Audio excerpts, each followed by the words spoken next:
Hi friends, இன்றைக்கி ஒரு செம்மையான ஹேர் டை வீடியோ தாங்க பார்க்க போகிறோம். ரெண்டு பொருள்களை வச்சு இந்த ஹேர் டையை நம்ம ப்ரிப்பேர் பண்ணியிருக்கோம். ஒரு சூப்பரான ரிசல்ட் நம்ம கொடுத்துருக்கு. இந்த ஹேர் டையை நீங்கள் ஒன்ஸ் யூஸ் பண்ணிங்கனாலே போதும். நெக்ஸ்ட்டு ஹேர் வாஷ் பண்ணுற வரைக்கும் நீங்கள் எந்த ஹேர் டையுமே தொட மாட்டீங்க. அந்த அளவுக்கு உங்கள் முடியில் பிடிச்சிக்கும். மற்றபடி இந்த ஹேர் டை எந்த ஒரு சைட் எஃபெக்ட்டும் நமக்கு வராது. பார்த்தாலே உங்களுக்கு தெரிஞ்சிருக்கும் எந்த அளவுக்கு ஒரு ஷைனிங்காக நல்லா கருகருன்னு இருக்குது பாருங்கள். இதே மாதிரி தாங்க நம்ம முடியில் பிடிச்சாலும் போகவே போகாது. நீங்கள் எங்கேயும் வெளியில் கிளம்பும் போது டக்குன்னு ஹேரில் அப்ளை பண்ணிவிட்டு போயிட்டே இருக்கலாம். அப்ளை பண்ண மாதிரியே உங்களுக்கு தெரியாது. நார்மலாக உங்கள் ஹேரில் ஆயில் வச்சு சீவினா எப்படி இருக்குமோ அதே மாதிரி இருக்கும். எவ்வளோ ஒரு நைஸாக இருக்குது பாருங்கள்.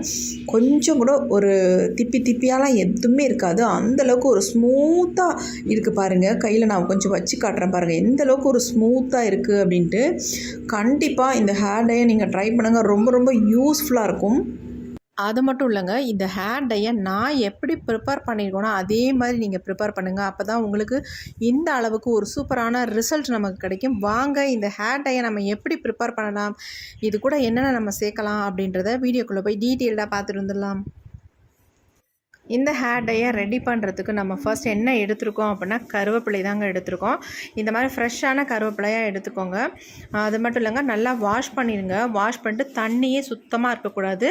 நல்லா ஒரு துண்டில் போட்டு நல்லா தொடச்சிட்டு அதுக்கப்புறமேட்டு இந்த கருவேப்பிலையை எடுத்துக்கோங்க. அதேமாரி மிக்ஸி ஜார்லேயும் கொஞ்சம் கூட ஈரமாக இருக்கக்கூடாது. நல்லா தொடச்சிட்டு அதுக்கப்புறமேட்டு நம்ம இந்த கருவேப்பிலையை எல்லாத்தையுமே நல்லா அரைச்சி எடுத்துக்கலாம்.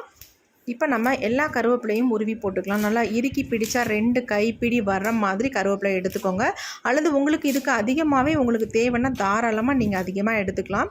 ஏன்னா இதை ஸ்டோர் பண்ணி வச்சிங்கன்னா கெட்டு போகாமல் இருக்கும். அதனால தான் நான் சொல்கிறேன், எந்த ஈரத்தன்மையும் இல்லாமல் இருக்கணும்.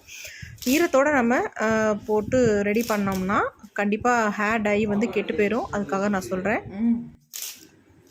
இப்போ நாம் எல்லா கருவேப்பிலையும் உருவி எடுத்தாச்சு. இப்போ இதை நம்ம அப்படி நைஸாக அரைச்சி தான் எடுக்க போகிறோம். அதாவது ரொம்ப நைஸாகவும் இருக்கக்கூடாது, கொரன்னு இருக்கக்கூடாது. அந்த அளவுக்கு இதை நல்லா அரைச்சி எடுத்துக்கலாம். தண்ணி எதுவுமே சேர்த்துற வேணாம், சும்மா ட்ரையாக தான் நம்ம அரைச்சி எடுக்க போகிறோம். பொலன்னு இருக்கணும் நீங்கள் அரைச்சி எடுக்கிறது.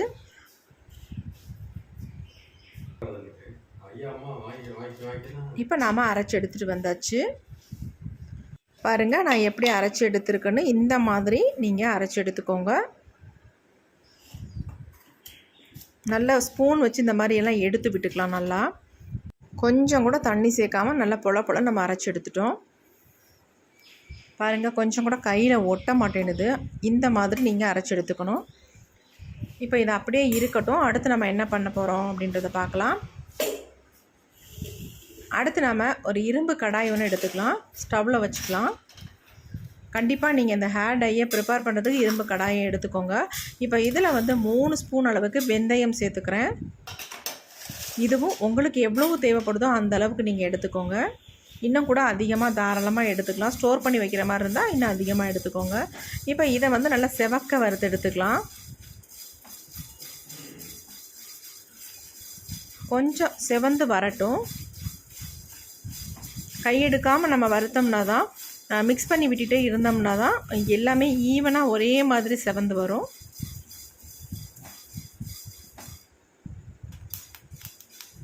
இப்போ பாருங்கள், ஒரே மாதிரி செவந்து வந்திருக்கு.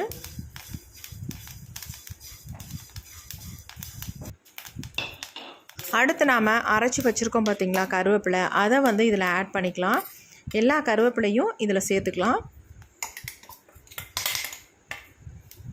சேர்த்துட்டு இது ரெண்டையும் சேர்த்து நல்லா வறுத்து தான் எடுக்க போகிறோம். நல்லா கருகருன்னு கருகி வர அளவுக்கு இதை நல்லா வறுத்து எடுத்துக்கலாம். இந்த மாதிரி நீங்கள் ரெடி பண்ணும்போது நல்ல ஒரு ரிசல்ட் நமக்கு கிடைக்கும்.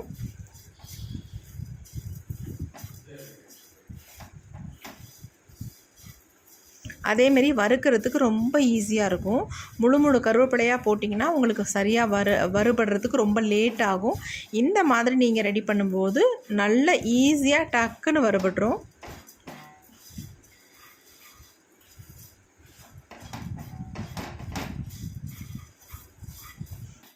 ரெண்டு நிமிஷம் அல்லது 3 நிமிஷத்துலேயே நமக்கு நல்லாவே வறுபட்டு வந்துடும். ஈஸியாக வறுத்தாச்சு பாருங்கள். நல்லா இந்த மாதிரி மிக்ஸ் பண்ணி விட்டுகிட்டே இருக்கணும். அப்போ தான் நமக்கு வந்து ஒரே மாதிரி வறுபடும். இல்லைன்னா வெந்தயம் வந்து வறுபடாமல் இருக்கும். கருவேப்பிலை மட்டும் நல்லா கருகி வந்திருக்கும். இப்போ நல்லா வறுபட்டுருச்சு பாருங்கள். நல்லா புகை வர அளவுக்கு ஆயிடுச்சு. இந்த ஸ்டேஜில் நாம் ஸ்டவ்வை வந்து சுவிட்ச் ஆஃப் பண்ணிடலாம். இப்போ இது வந்து நல்லா ஆறட்டும். ஆறுனதுக்கு அப்புறமேட்டு எடுத்து ஒரு பிளேட்டில் நம்ம கொட்டிக்கலாம். இப்போ நல்லா ஆறிடுச்சு. இந்த மாதிரி ஒரு பிளேட் எடுத்துகிட்டு அதில் வந்து நம்ம எல்லாத்தையுமே கொட்டிடலாம். நம்ம அந்த இரும்பு கடாயிலே வச்சுருந்தோம்னா உங்களுக்கு வந்து சீக்கிரம் ஆறாது. இந்த மாதிரி ஒரு தட்டில் கொட்டி நம்ம வச்சிட்டோம்னா சீக்கிரம் டக்குன்னு ஆறிடும். நம்ம அடுத்து என்ன பண்ண போகிறோம் அப்படின்றத பார்த்துடலாம். நல்லா கையில் தொட்டாலே நொறுங்குற அளவுக்கு நமக்கு நல்லா வறுபட்டு வந்திருக்கு. இந்த மாதிரி வறுபடணும். அப்போ தான் உங்களுக்கு அரைக்கும் போது நல்ல ஒரு ஃபைன் பவுடராக கிடைக்கும். இப்போ நல்லா ஆறிடுச்சு. அடுத்து நம்ம என்ன பண்ண போகிறோம் அப்படின்னா மிக்ஸி ஜாரில் வந்து நல்லா போட்டு எல்லாத்தையும் அரைச்சி எடுக்க போகிறோம். நல்லா ஃபைன் பவுடராக அரைச்சி எடுத்துக்கோங்க. இது வந்து நல்லா கொஞ்சம் ஒரு 2-3 சுற்று சுற்றுனீங்கன்னா நல்லா அரைஞ்சி வந்துடும். உங்களுக்கு நைஸாகவும் நமக்கு கிடைச்சிடும். சலிக்க வேண்டிய அவசியமே இருக்காது. ஏன்னா நம்ம வெந்தயம் சேர்த்துருக்கோம்ல, அதனால் நல்லா நைஸாக அரைஞ்சி வந்துடும் நமக்கு. இப்போ பாருங்கள் நல்லா அரைச்சி எடுத்தாச்சு. மூடிலலாம் நிறைய ஒட்டியிருக்கு. அதனால் லைட்டாக அந்த மாதிரி தட்டினீங்கன்னா எல்லாமே உள்ளே விழுந்துடும். இப்போ நல்லா ஒரு கரண்டி வச்சு இந்த மாதிரி எல்லாத்தையும் எடுத்து விட்டுக்கலாம். நல்லா அரைஞ்சி வந்திருக்கு பாருங்கள். நல்லா அரைப்பட்டிருக்கு பாருங்கள். கையில் தொட்டாலே எந்த அளவுக்கு நல்லா ஒட்டுதுன்னு நல்லா கருகருன்னு இருக்குது. இப்போ நம்ம இதை அப்படியே அந்த தட்டில் வந்து கொட்டி வச்சிடலாம்.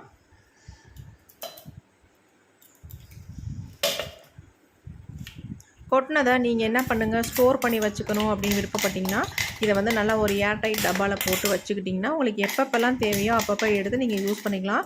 ஆனால் ஒன்றுங்க, இதை வந்து கண்டிப்பாக நீங்கள் வெளியில் வைக்காதீங்க. ஃப்ரிட்ஜில் வந்து வச்சுட்டிங்கன்னா உங்களுக்கு அப்படியே இருக்கும். ஒரு மாதம் ஆனாலும் உங்களுக்கு இந்த பொடி வந்து கெட்டு போகாது. ஆனால் வெளியில் வச்சுருந்திங்கன்னா கண்டிப்பாக ஒரு மாதிரி பூஞ்சை பிடிச்சது மாதிரி ஆகிடும். ஃப்ரிட்ஜில்னா ஒரு பிரச்சனையும் இல்லை, உங்களுக்கு அப்படியே வச்சுக்கலாம். ஏன்னா நான் வச்சு பார்த்துருக்கேன். ட்ரை பண்ணதுனால உங்கள்கிட்ட நான் சொல்லிடுறேன் முன்னாடியே. இந்த மாதிரி ட்ரை பண்ணுங்கள். இப்போ நமக்கு வந்து ஹேர் டை பொடி வந்து ரெடி ஆயிடுச்சு. இதை வந்து நம்ம எதில் வந்து சேர்த்து மிக்ஸ் பண்ணி நம்ம ஹேரில் அப்ளை பண்ண போகிறோம் அப்படின்னா நீங்கள் ஆலோவேரா ஜெல்லில் கூட அப்ளை பண்ணலாம் மிக்ஸ் பண்ணி. அப்படி இல்லைன்னா கோகோனட் ஆயிலில் மிக்ஸ் பண்ணி உங்கள் ஹேரில் நல்லா அப்ளை பண்ணிக்கலாம். இந்த மாதிரி நீங்கள் ப்ரிப்பேர் பண்ணிங்கன்னா ஒரு சூப்பரான ரிசல்ட் நமக்கு நல்லாவே கிடைக்கும். இப்போ இந்த பொடி வந்து நம்ம முடிக்கு தகுந்தது மாதிரி எடுத்துக்கலாம். நான் வந்து ஒரு 1.5 ஸ்பூன் அளவுக்கு எடுத்திருக்கேன். இதுவே என்னுடைய ஹேருக்கு வந்து அதிகம் தான், இருந்தாலும் நான் கொஞ்சம் எடுத்துக்கிட்டேன் கூடவே. உங்களுக்கு வந்து ஒரு நிரந்தரமான கருமையை கொடுக்கும் இது. அது மட்டும் இல்லை, நீங்கள் இதை ரெகுலராக அப்ளை பண்ணிகிட்டே வந்தீங்கன்னா உங்கள் முடி வந்து நல்ல ஒரு வளர்ச்சியும் கொடுக்கும். அது மட்டும் இல்லை, நல்லா ஒரு கருமையும் கொடுக்கும். கொஞ்சம் கொஞ்சமாக நல்லாவே சேஞ்ச் ஆக ஆரம்பிச்சிடும்.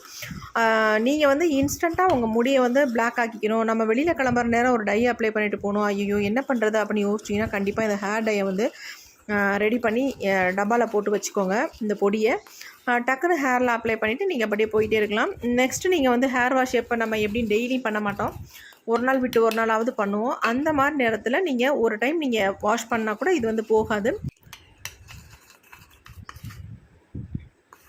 2-3 தடவை நீங்கள் வாஷ் பண்ணும்போது தான் உங்கள் தலையிலேருந்து அது வந்து போகும்.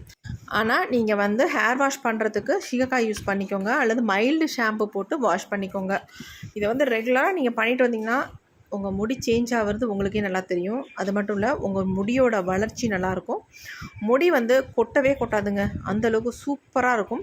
ஏன்னா முக்கியமாக வெந்தயம், இதில் கருவேப்பிலை சேர்த்துருக்கோம். அதுவும் இல்லாமல் கோகோனட் ஆயில் மிக்ஸ் பண்ணி தான் நம்ம ஹேரில் அப்ளை பண்ணுறோம். அப்படிங்கிற அவ்வளோ ஒரு அருமையான ஹேர் டை. கண்டிப்பாக இதை வந்து ட்ரை பண்ணுங்கள். இந்த ஹேர் டையை ப்ரிப்பேர் பண்ணுற மெத்தட் ரொம்ப முக்கியம். அது மட்டும் இல்லைங்க, அப்ளை பண்ணுற விதமும் ரொம்ப ரொம்ப முக்கியம். கரெக்டாக இதை சூப்பராக நம்ம அப்ளை பண்ணிட்டு வந்தோம்னா நம்மளுக்கு நரைமுடிகள் இருக்கிறதே தெரியாது. பாருங்கள், பார்க்குறதுக்கு எப்படி இருக்குது பாருங்கள், நல்ல ஒரு ஷைனிங்காக இருக்குது. இந்த ஆயிலுக்கு பதிலாக நீங்கள் கடுகு ஆயில் கூட தாராளமாக இதில் யூஸ் பண்ணிக்கலாம். என்ன கடுகு ஆயில்னால் லைட்டாக ஸ்மெல் தெரியும், ஆனால் இதுன்னா அப்படி இல்லை. நல்லா கோகோனட் ஆயில் நம்ம எப்பயுமே ரெகுலராக யூஸ் பண்ணுறது தானே, அதனால் தாராளமாக நீங்கள் கோகோனட் ஆயில் பெஸ்ட்டு. இதை வந்து ஹேரில் அப்ளை பண்ணுறதுக்கு.